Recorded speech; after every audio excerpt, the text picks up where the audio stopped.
Hello, everyone, and welcome back to English in Real Life, where learning English is easy and fun. I'm Mike. And I'm Sarah. It's great to be here with all of our amazing listeners. How are you today, Mike? I'm fantastic, Sarah. I'm so excited about our topic today. It's a big one. Oh, yes. It's something many learners dream about. So, what is our big topic? Today, we are going to talk about how to sound more natural in English, like a native speaker. Wow, that is a great topic. And let me say this clearly. It's not about being perfect, right? It's about being clear and sounding relaxed. Exactly. It's about sounding more confident and natural when you speak. And we have some amazing tips to share with you today. I'm ready. But before we start, we want to say thank you for listening. If you enjoy English in Real Life, please give this episode a thumbs up. Yes, and don't forget to subscribe to our channel and share it with your friends who are learning English. It helps us so much. Okay, Mike, let's begin. What's our first tip for sounding more like a native speaker? Our first topic is something called linking sounds or connected speech.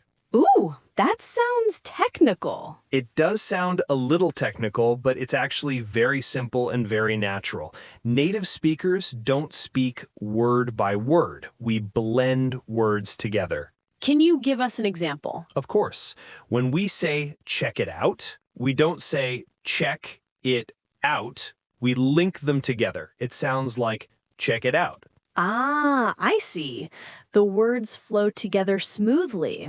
Do you have another example? Sure. How about turn on the TV? We don't say each word clearly. It becomes turn on the TV. The sounds connect. That makes sense. It sounds much faster and more natural. So the tip is to listen for how native speakers blend their words together. Exactly. It's a small change, but it makes a huge difference in how natural you sound.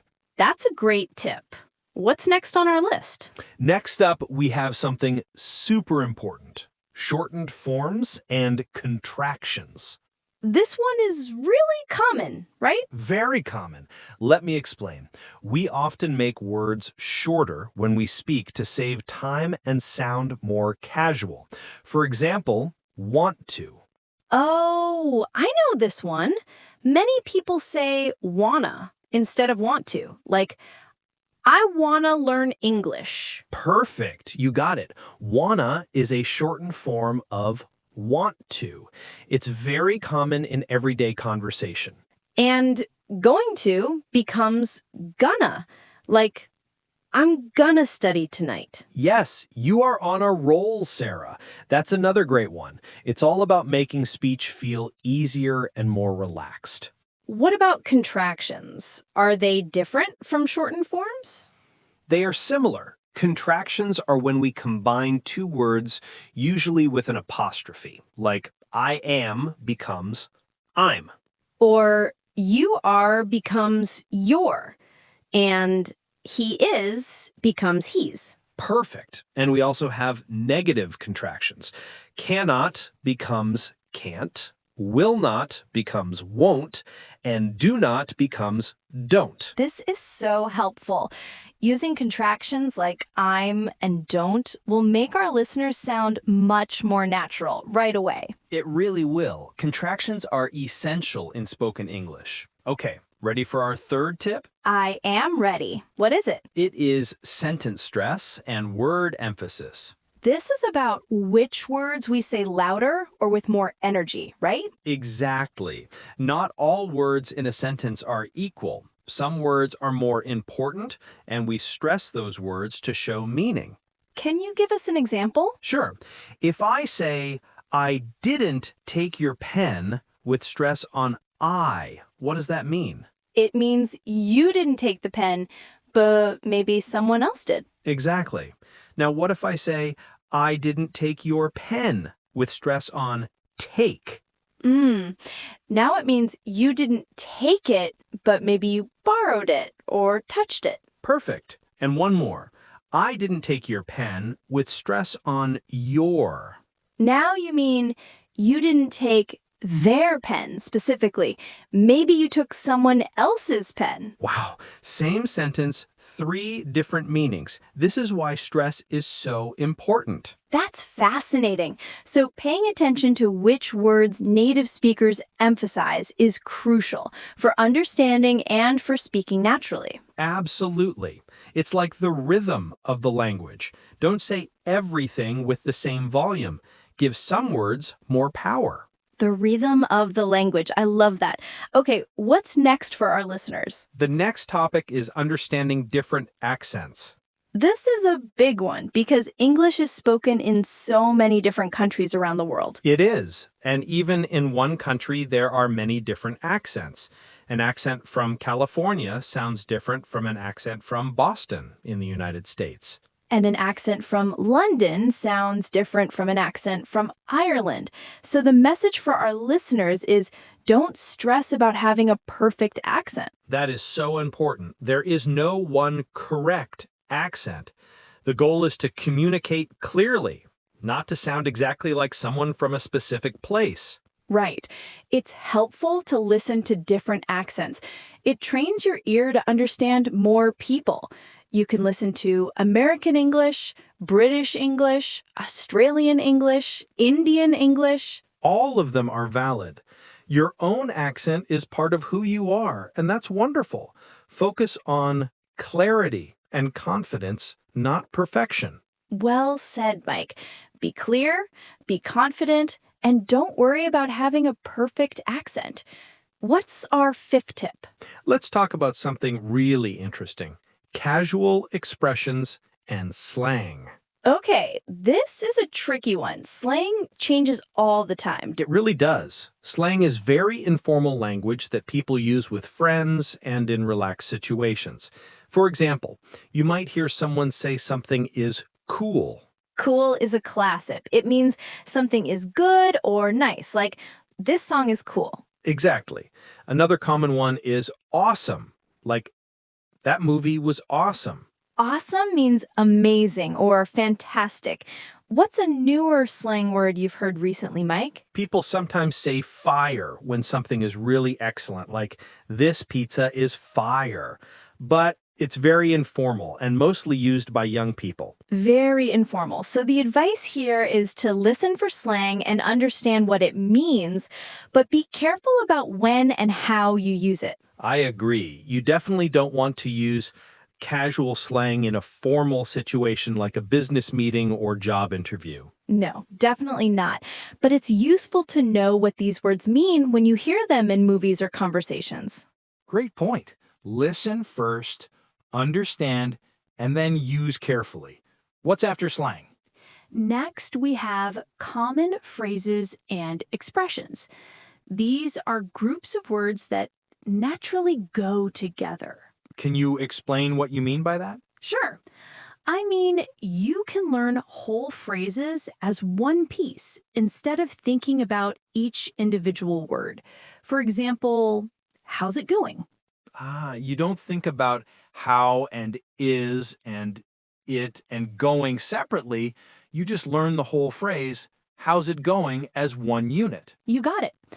Another one is, what's up? Or long time no see. Or take care. We say these all the time without thinking about the grammar. Yes, and learning these common phrases makes you sound very natural. It also makes speaking easier because you have ready-made expressions. That's so true. Can you give us a few more examples of useful everyday phrases? Of course. Phrases like, you know what I mean? That makes sense. I'm on my way. Sounds good. These are used constantly in conversation. Those are super useful.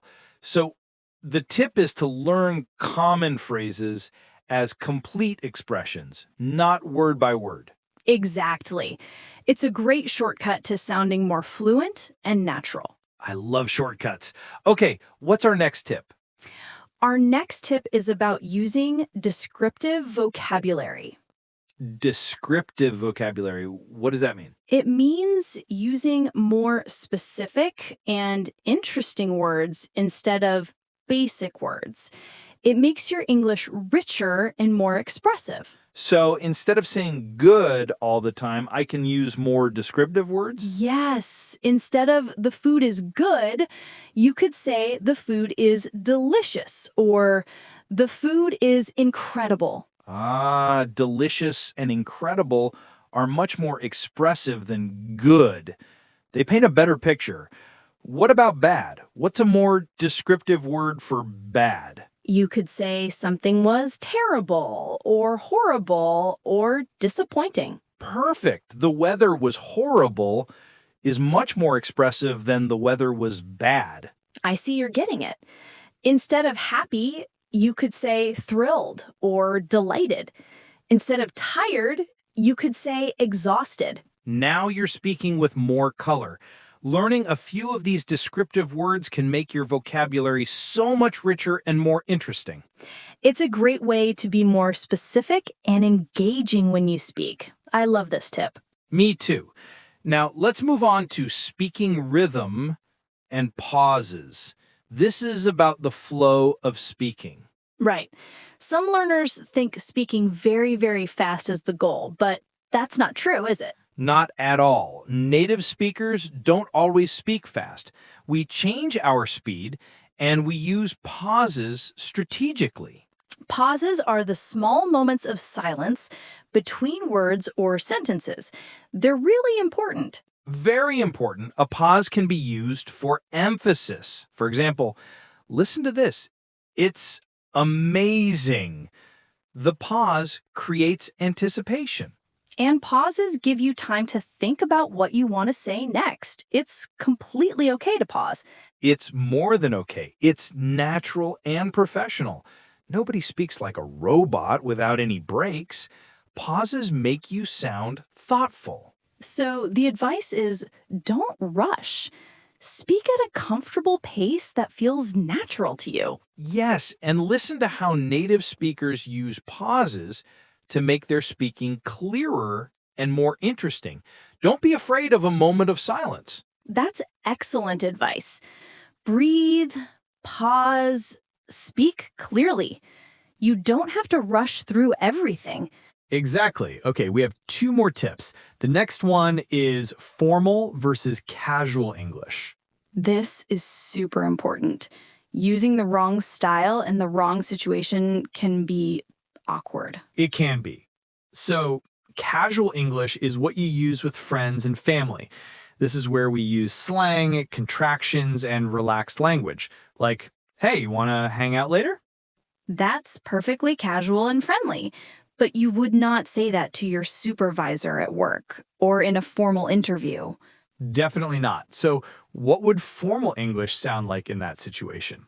Formal English is more polite and uses complete words. You might say, "Good afternoon. Would you be available to meet this week?" I see. No wanna or hey, you use complete sentences and more professional vocabulary. Right. So the key is to understand your context. Who are you talking to? Is it a friend or is it a professional situation? That makes all the difference. Knowing when to be casual and when to be formal is a real skill in English. It is. A good way to learn this is by watching English TV shows or movies. You can observe how characters talk to their friends versus how they talk to their boss. That's a great idea. Context is everything. Okay, Mike, we're at our last tip. What is it? Our final point today is about conversation fillers and responses. Conversation fillers. You mean the small words we say when we're listening to someone? Yes. Words like, oh, really? Wow. I see. Uh-huh. That's interesting. These show the other person that you're listening and engaged. It makes the conversation feel alive and natural. Imagine if I tell you, I just got a promotion at work, and you just stare at me silently. That would be so weird. I would probably say, wow, that's amazing, or, oh, really? Congratulations. Exactly. Those are natural conversation responses. They're a huge part of real communication. So when you're listening to someone, it's good to make these small sounds and give short reactions to show you're paying attention. Yes, it shows you are present and interested. You can say, to show you're listening, or right, to show you agree. It's not just about speaking clearly. It's also about how you listen and respond in conversations. That's a wonderful final tip. It brings everything together. I think so too. It's about being part of a natural flowing conversation, not just speaking words. Wow, Mike, these tips are fantastic. We covered linked sounds, shortened forms, sentence stress, different accents, slang, common phrases, descriptive vocabulary, pauses, formal versus casual English, and conversation responses. It was a lot of information, but hopefully it was all very helpful for our listeners. Remember, you don't need to do everything at once. Just pick 1 or 2 tips to practice this week. That's great advice. Start small. Maybe try using more contractions this week, like I'm and can't. Or try using a descriptive word like delicious instead of good. Every small step moves you forward. It really does. Well, that's all the time we have for today's episode. This was so much fun, Sarah. It was. We hope all of you enjoyed it and learned something useful today. Now, before we finish, we need your help. English in Real Life is a small channel, and we're working hard to grow and bring you more free content. If you found these tips helpful, please subscribe to our channel. Give this video a thumbs up and share it with anyone who's learning English. And tell us in the comments, which tip are you going to practice first? We love reading your comments and hearing from you. Thank you all for listening to English in Real Life. Keep practicing, keep improving, and we will see you in the next episode. This is Mike. I'm Sarah. Bye for now. Keep learning and have fun. See you next time.